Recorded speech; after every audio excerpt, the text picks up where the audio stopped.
Hello everyone, welcome to my channel study blooms और मैं हूं आपकी टीचर नीमा। आज हम स्टार्ट कर रहे हैं चैप्टर 3 फ्रॉम क्लास 10 मैथमेटिक्स का एक्सरसाइज 3.3। ओके, हमने इससे पहले सब्स्टिट्यूशन मेथड की मदद से एक्सरसाइज 3.2 सॉल्व कर लिया है। यहाँ पर हमें जो एक्सरसाइज में पहला सवाल मिलता है वो कह रहा है solve the following pair of linear equation by elimination method and substitution method. Substitution method वैसे हम सीख चुके हैं, यहाँ पर हमें एलिमिनेशन मेथड ही ज्यादा सीखना है। मैं इस एक्सरसाइज को एलिमिनेशन मेथड से ही सॉल्व करूंगी। ठीक है, चलो स्टार्ट करते हैं। एलिमिनेशन मेथड को यूज करने के लिए सबसे पहले तो देखो, एलिमिनेशन का मतलब है कि हटाना। अब हम या तो x या तो y वेरिएबल को यहाँ एलिमिनेट करने वाले हैं। एलिमिनेट करना है, सब्स्टिट्यूट करना है, दोनों ही सिचुएशन में हमने क्या कर रहा होता है कि इक्वेशन में एक वेरिएबल को किसी ना किसी तरीके से गायब कर देना है। और जैसे ही वो एक सिंपल इक्वेशन फिर क्रिएट होगी, वहां पर एक ही वेरिएबल होगा और एक वेरिएबल के लिए एक इक्वेशन काफी होता है टू फाइंड आउट कि वो वेरिएबल कितना है। ओके, अब जब एलिमिनेशन कर रहे हैं तो एलिमिनेशन करते समय सबसे पहले तो कैसे एलिमिनेट करेंगे, तो हम या तो सब्सट्रैक्ट या तो ऐड करके एलिमिनेट करते हैं। एलिमिनेशन करने के लिए जैसे हमारे पास एक्सप्रेशंस है, ठीक है, इनमें से हमें किसी एक वैल्यू को गायब करना है, या तो सब्सट्रैक्ट करके या तो ऐड करके, डिपेंड करेगा सिचुएशन क्या है। तो सबसे पहले सब्सट्रैक्ट और ऐड करके अगर हमें कोई चीज एलिमिनेट करनी है तो वो कब पॉसिबल है, जैसे 5 - 5 करते हैं तो 0 आता है ना। इसका मतलब 5x - 5x करेंगे तब भी 0 आएगा। ठीक है, वैसे ही 2x - 2x करेंगे तब भी 0 आएगा, है ना।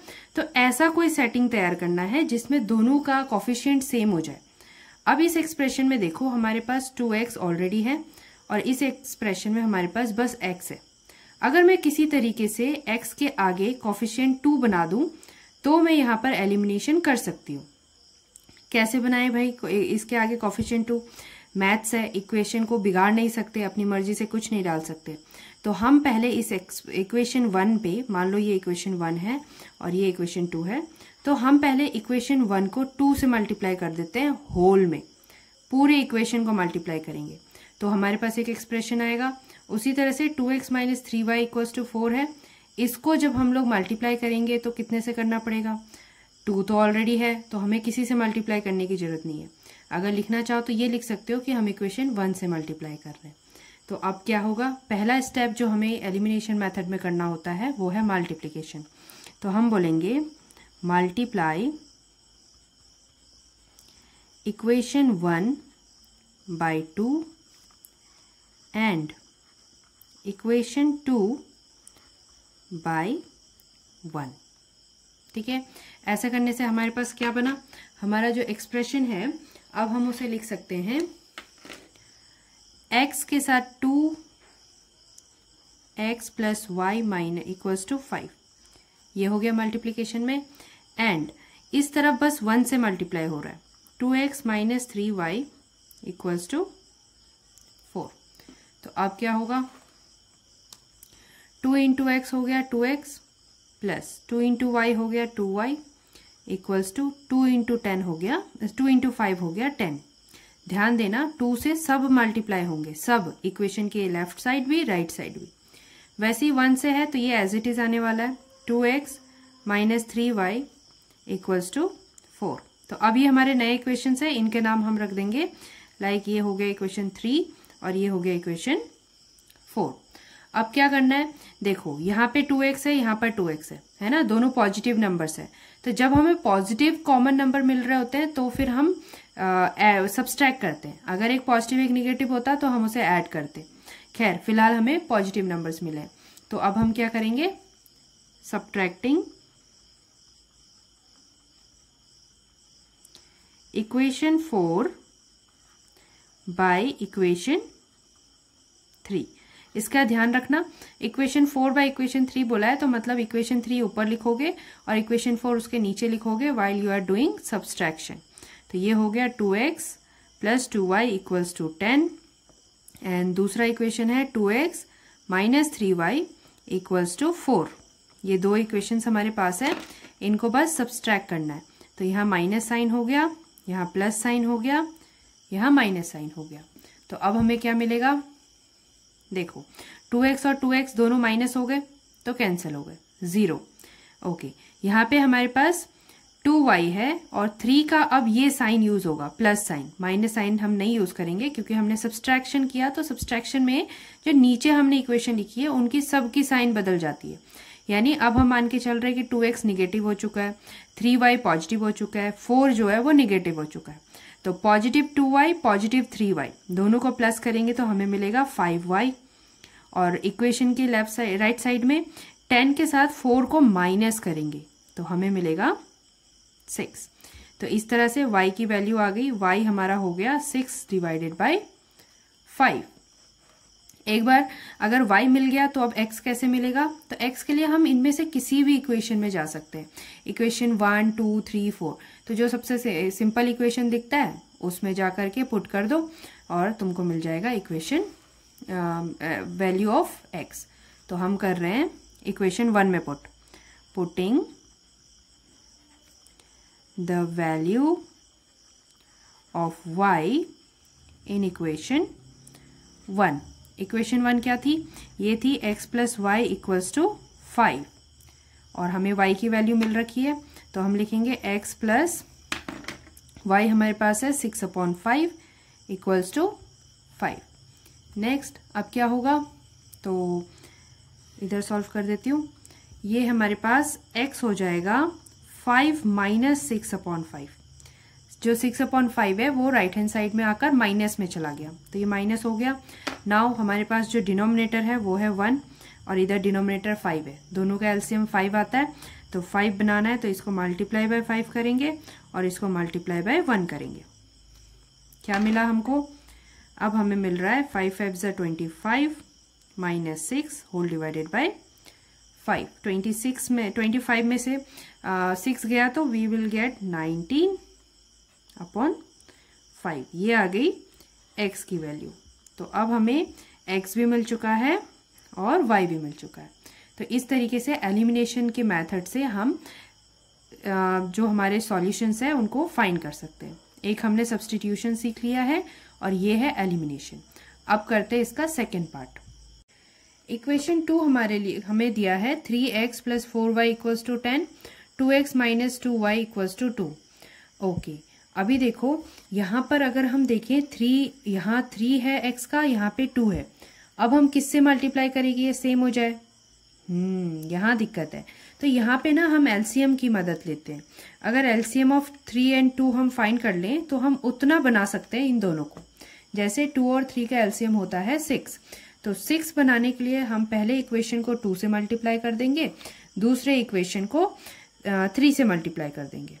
ओके, एक और तरीका हो सकता है कि अगर मैं y को देखूं तो एक जगह y 4y है और दूसरी जगह y 2y है। तो यहाँ पर भी हम देख सकते हैं 4 और 2 है, इस इक्वेशन को अगर मैं 2 से मल्टीप्लाई करूं तो फिर हम 4 को एलिमिनेट कर सकते हैं। x का एलिमिनेशन हम कर चुके हैं तो y के थ्रू एलिमिनेट करके देखते हैं इस बार। ठीक है, ये हमारे पास इक्वेशन 1 है, ये इक्वेशन 2 है। हम अभी x को नहीं y को करके देखेंगे।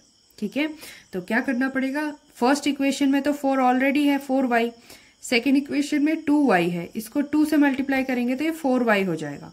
यानी इक्वेशन 2 को हमें 4 से मल्टीप्लाई करना है और इक्वेशन 1 को हम 1 से मल्टीप्लाई करेंगे तो भी चलेगा, नहीं करेंगे तो भी बात तो सेम ही है। तो हम लिख सकते हैं मल्टीप्लाइंग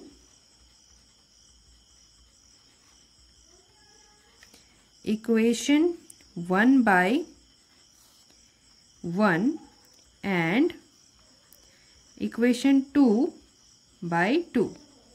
ठीक है, क्या मिला,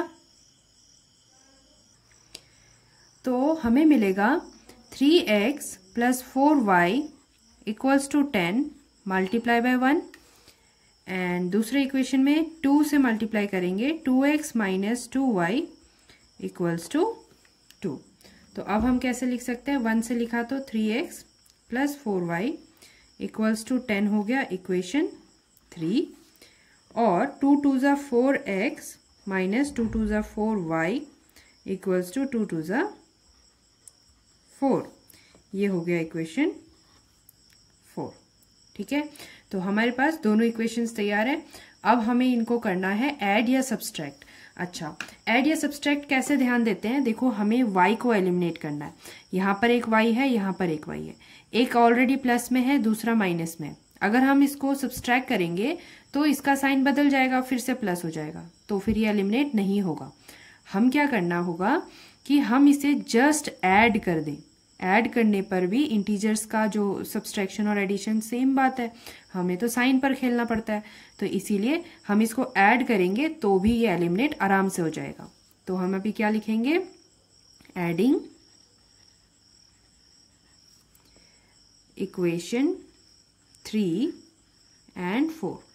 तो जब हम ऐड कर रहे हैं तो हमें क्या मिल रहा है, तो यहां देखो पहला एक्सप्रेशन हमारे पास है 3x + 4y = 10 और दूसरा एक्सप्रेशन है 4x - 4y = 4 और हमने करना है ऐड। ऐड करते समय साइन नहीं बदलती है, तो जब साइन नहीं बदली तो इसका मतलब हम बस इन दोनों को प्लस कर सकते हैं, क्योंकि 3x पॉजिटिव है, 4x भी पॉजिटिव है, तो ये दोनों मिलकर हो जाएंगे 7x। पर यहाँ पे देखो 4y - 4y हो गए। ऐड तो करना था पर साइन अलग है ना, तो साइन अलग होने की वजह से ये दोनों कैंसिल हो गए। ठीक है, और इक्वेशन इक्वल टू के इस तरफ 10 और 4 दोनों पॉजिटिव है और दोनों में, और हमें क्या करना है, ऐड करना है। तो 10 और 4 प्लस किया तो 14 आ गया, तो ये हमें मिला 7x = 14। तो x कितना हो जाएगा, 14 / 7, यानी कि अब हमारे को वैल्यू मिल गई 2। ठीक है, अब ये x = 2 हो गया। नेक्स्ट हमको क्या करना है, किसी भी एक इक्वेशन में डालना है। अभी देखो ये तो सारे कॉम्प्लिकेटेड इक्वेशंस है ना। अगर हम देखें इक्वेशन 1, इक्वेशन 2, इक्वेशन 3, इक्वेशन 4, तो किसी में भी डाल दो, क्या फर्क पड़ता है जब सब एक ही जैसे दिखते हैं। तो हम डाल देंगे इक्वेशन 1 में। तो हमने लिखा putting the value of x in equation 1। तो इक्वेशन 1 हमारे पास है 3x + 4y = 10। तो अब हमारे को क्या मिलेगा, 3x की वैल्यू डालनी है, 4y = 10। अच्छा, x की वैल्यू हमें पता है कि 2 है ना, अभी अभी आया x = 2 यहाँ पर। तो अब हमें क्या मिलेगा, 2 3 = 6 + 4y = 10 एंड 4y को अगर मैं इधर ही छोड़ दूं तो ये बन जाएगा 10 - 6। अगेन 4y हो जाएगा 4 एंड y हो जाएगा 4 / 4, यानी कि y की वैल्यू आ गई 1। ये हो गया x का वैल्यू, y का वैल्यू। तो इस तरह से हमने x और y को एलिमिनेट कर लिया और एलिमिनेट करके सॉल्व कर लिया। अच्छा, क्या हुआ इस वाले केस में और पहले वाले केस में क्या अंतर था, इसमें हमने y को एलिमिनेट किया तो x की वैल्यू पहले आई और उसे फिर पुट किया तो कहीं पर तो 1 हमारा y का वैल्यू आया। पहली बार क्या हुआ था, पहले हमें y मिला था और उसके बाद हमें x मिला था। ठीक है, तो इस तरीके से दूसरा क्वेश्चन भी सॉल्व हो गया। अब करते हैं थर्ड क्वेश्चन। अच्छा, थर्ड इक्वेशन को देखना जरा, इसका ना थोड़ा पैटर्न अलग है। ये हमारा ax bx और जो कांस्टेंट c होता है सारा एक ही तरफ है। दूसरी तरफ देखो तो 9x = 2y + 7 लिखा हुआ है, ये तो सब्सटीट्यूशन की तरह लिख दिया। तो ये दोनों इक्वेशन अभी प्रॉपर वे में नहीं है जिसमें हम एलिमिनेशन कर सकते हैं। तो हमें क्या करना होगा, पहले तो दोनों एक्सप्रेशन को प्रॉपर लिखना है। जैसे मैंने इसे कर दिया 3x - 5y = 4, ये हो गया इक्वेशन 1। और दूसरा हमारे पास है 9x, y को इस तरफ शिफ्ट कर दो, -2y = 7, ये हो गया इक्वेशन 2। अब हमें ये देखना है कि किसको हम एलिमिनेट करें ताकि आंसर आसानी से आ जाए। ओके, देखो अगर मैं x में देखूं तो यहाँ 3x है, यहाँ 9x है, तो हम इसको 9 बना सकते हैं 3 से मल्टीप्लाई करके।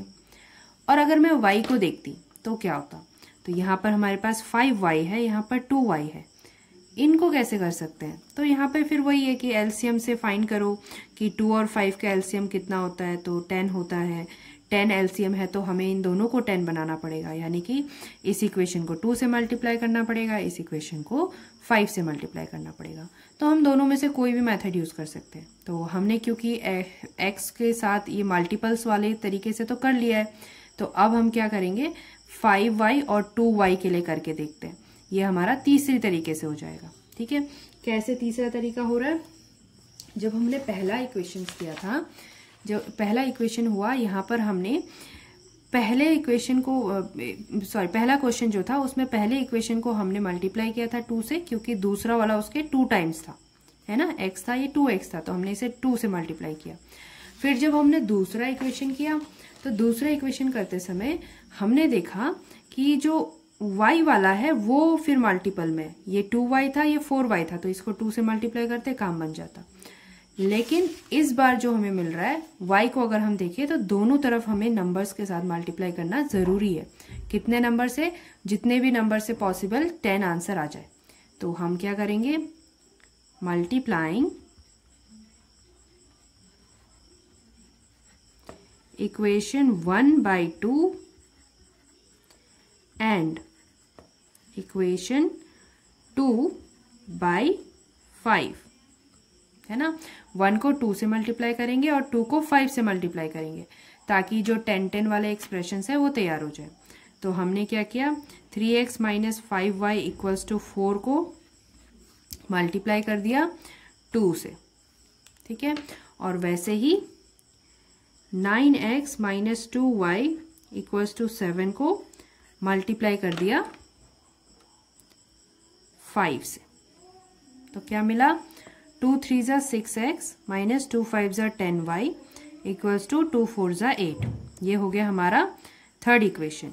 और ये क्या मिला, 9 5 जा 45x माइनस 9 2 जा 10y इक्वल्स टू 7 5 जा 35। ये हो गया इक्वेशन 4। अब देखो, अब हमें ऐड करना है या सब्सट्रैक्ट करना है, वो कैसे पता चलेगा? ये माइनस 10y भी निगेटिव में है, ये माइनस 10y भी निगेटिव में है। अब सेम सेम साइन को ऐड करते हैं तो वो तो प्लस हो जाता है। तो इसका मतलब हमें सब्सट्रैक्ट करना पड़ेगा, क्योंकि सेम सेम साइन को अगर हम सब्सट्रैक्ट करेंगे तभी वो 0 होगा, और एलिमिनेशन का तो मतलब ही यही है। तो अब हम क्या करेंगे, subtracting equation 3 by equation 4। Equation 4 से इक्वेशन 3 माइनस करना है। ध्यान रखना, पहले ये इक्वेशन लिखेंगे बाद में वो लिखेंगे। ऐसा मैंने क्यों किया, क्योंकि ना ये देखो 35 वो 8 है, तो निगेटिव नंबर से बचने के लिए किया, अदरवाइज ऐसे कोई फर्क नहीं पड़ता कि किसको किससे हमने सब्सट्रैक्ट किया है। ठीक है, चलो तो अब हमारा एक्सप्रेशन क्या रहेगा, 45x minus 10y equals to 35 and 6x minus 10y equals to 8। तो दोनों को हमें सब्सट्रैक्ट करना है। सब्सट्रैक्ट करते समय साइन बदलती है, किसकी? जो नीचे लिखा है, यानी ये निगेटिव हो जाएगा 6, फिर 10 पॉजिटिव हो जाएगा और फिर 8 निगेटिव हो जाएगा। तो इससे क्या हुआ, इनको तो फर्क नहीं पड़ा, पर ये 10 पॉजिटिव निगेटिव है, ये पॉजिटिव है, प्लस माइनस माइनस 0 खत्म। 45 में से 6 गया तो हमें यहाँ मिल रहा है 39x, ठीक है। और इस तरफ 35 में से 8 गया तो 5 और 3 और गया तो 27 तो अब हमारे को क्या मिला, 6x में x इक्वल्स टू हो गया 27 डिवाइडेड बाय 39। तो 27 डिवाइडेड बाय 39 के बाद, क्योंकि ये 9 से 3 के मल्टीपल्स हैं तो 3 से जा रहे हैं, हाँ ठीक है, काट दो इसे, 3 9 जा 3 13 जा, तो x की वैल्यू आ गई 9/13। अब क्या करना है, इसी इक्वेशन को इस वैल्यू को चारों में से किसी में भी डाल दो। हमें मिला x इक्वल्स टू 9/13, ये हमारा वैल्यू है। इसे किसी में भी डाल सकते हैं। मुझे पहला इक्वेशन थोड़ा इजी लग रहा है, चलो उसमें डाल के देखते हैं। तो हम लिख रहे हैं, putting the value of x in equation 1। तो ये है 3x minus 5y equals to 4। Values डालने के बाद क्या होगा, x की वैल्यू है 9/13 और एक्सप्रेशन हमारा हो जाएगा 3x minus 5y equals to 4। इसे सिंप्लीफाई कर लो, कुछ तो हो नहीं रहा तो मल्टीप्लाई करना पड़ेगा। 27/13 minus 5y equals to 4, then minus 5y अकेले रह जाएगा, 4 माइनस 27/13 आ गया। ठीक है, इसके नीचे डिनोमिनेटर 1 है, हमको चाहिए डिनोमिनेटर 13, तो 13 से मल्टीप्लाई कर दिया दोनों को, तो हमें क्या मिला 13 4 जो होता है 52 माइनस 27 होल डिवाइडेड बाय 13, और इधर हमारे पास है माइनस 5y। देन हमें क्या मिल रहा है नेक्स्ट, तो ये हो गया माइनस 5y इक्वल्स टू 52 में से 27 गया, तो 52 में से 27 जाता है तो 12 में से 7 गया 5 बचा, और फिर यहाँ बचा 4 में से 2 गया 2, 25/13। तो अब क्या करेंगे, y इक्वल्स टू हो जाएगा 25/13 मल्टीप्लाई बाय माइनस 5। इसका ध्यान रखो। तो फिर अब क्या हो गया, y इक्वल्स टू हो गया 25 5 से जाएगा, तो ये ऊपर हमारे पास न्यूमिनेटर में 5 है, लेकिन ध्यान रखना -5 था, -5 था, इसका मतलब -1 है, और -1 से 13 मल्टीप्लाई तो -13 हो गया। ठीक है, तो ये बन गया -5/13। कौन बना, y। अच्छा, अब जब ये नंबर्स आते हैं ना, तो हम इनको चेक भी कर सकते हैं कि ये सही आए कि नहीं आए। उसके लिए क्या करेंगे, इस एक्सप्रेशन से तो हमने वैल्यू निकाली, तो दूसरे एक्सप्रेशन में डालकर चेक कर लो कि ये सही है कि नहीं, क्योंकि थोड़ा अटपटा नंबर लग रहा है। तो फिर ट्राई करते हैं। 9x equals to 2y plus 7, ये हमने ले लिया। लेफ्ट साइड को अलग से चेक करेंगे और राइट साइड को अलग से देखते हैं सही है कि नहीं। x हमारा था 9/13, तो ये आ गया हमारा 81/13। ठीक है, लेफ्ट हैंड साइड तो 81/13 है, राइट हैंड साइड भी इतना आया तो सही है, अदरवाइज नहीं है। 2 इंटू -5/13 प्लस 7 है इसके पास, तो ये हो गया -10/13 प्लस 7/1 है, तो 7/1 है तो 1 को 13 बनाओ, 13 इंटू 13। अब डिनोमिनेटर सेम हो गया 13 माइनस 10, और 13 से 7 होता है 91। 10 माइनस करेंगे तो 81 होगा अपॉन 13 विथ पॉजिटिव साइन। तो हाँ, दोनों तरफ आंसर सेम आ रहे हैं ना, इसका मतलब कि हमने जो सॉल्व किया और वैल्यूज निकाले वो सही है।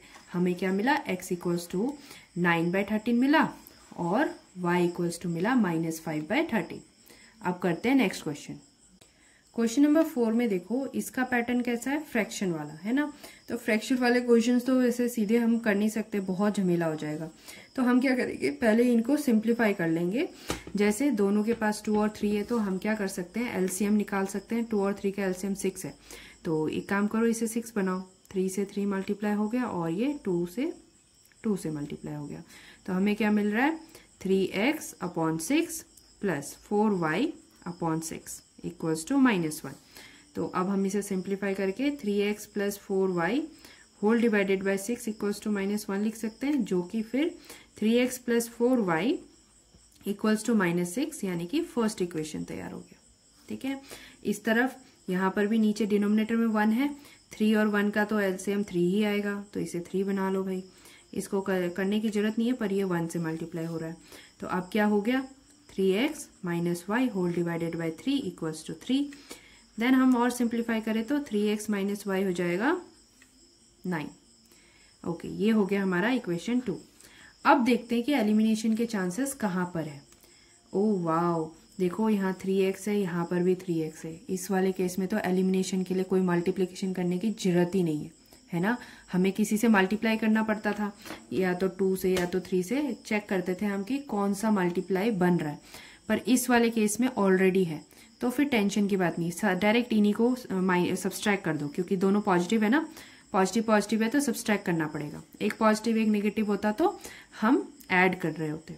तो हम लिखेंगे subtracting equation 1 from equation 2।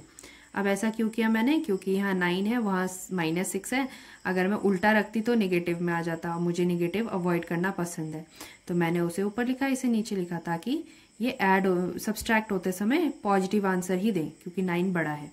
तो अब मैं क्या करूँगी, लिखूंगी भी वैसे ही 3x minus y equals to 9 और 3x plus 4y equals to -6।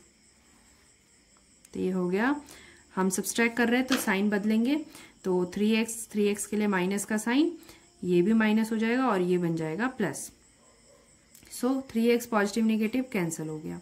अच्छा, -y minus 4y, minus minus होते तो प्लस है पर साइन लगता है बड़े का, बड़ा 4 है तो 4 का साइन माइनस और प्लस होकर के 4y और y प्लस होकर के हमें मिलेगा 5y इक्वल्स टू 9 प्लस 6 कितना होगा 50। तो अब हमें y क्या मिला, y हो गया 15 डिवाइडेड बाय -5। ठीक है, -5 से जब y 15 डिवाइड होगा तो वैसे तो 5 से होगा, 5 3 जा, पर नीचे माइनस भी है तो यानी कि ये है -3/1। 1 को लिखने की वैसे जरूरत नहीं पड़ती है, जस्ट 3 लिखो, काम हो गया। ओके, अब क्या करेंगे, अब इस y को किसी एक इक्वेशन में पुट करेंगे, इक्वेशन 1 में या तो इक्वेशन 2 में, किसी में भी कर सकते हैं। सब्सटीट्यूशन में तो रूल था ना कि जिससे हमने सब्सटीट्यूट करके इक्वेशन 3 बनाई उसमें हम वापस नहीं डालेंगे, दूसरे में डालेंगे, पर यहाँ पे ऐसा कुछ नहीं है। तुम इस इक्वेशन में भी डाल सकते हो, इस इक्वेशन में भी डाल सकते हो। ये सिंपल लग रहा है, इस पे ट्राई करते हैं। ठीक है, तो अब आगे हम क्या करेंगे, putting the value of y in equation 2। ये हमारी y की वैल्यू है और इक्वेशन हमारे पास है 3x minus y equals to 9। तो इसमें डालते हैं 3x माइनस वाई का वैल्यू है -3 equals to 9, 3x plus 3 equals to 9। तो 3x हो जाएगा 9 माइनस 3 यानी कि 3x है 6 के बराबर। तो x हो जाएगा 6 divided by 3, that is x equals to 2। और ये आ गया हमारा क्वेश्चन नंबर 4 का आंसर। तो इसी तरह हमने एक्सरसाइज 3.3 का पहला क्वेश्चन का चारों हमारे जो सब क्वेश्चन थे वो कर लिए। अगली बार से हम करेंगे इनसे related word problems. Thank you.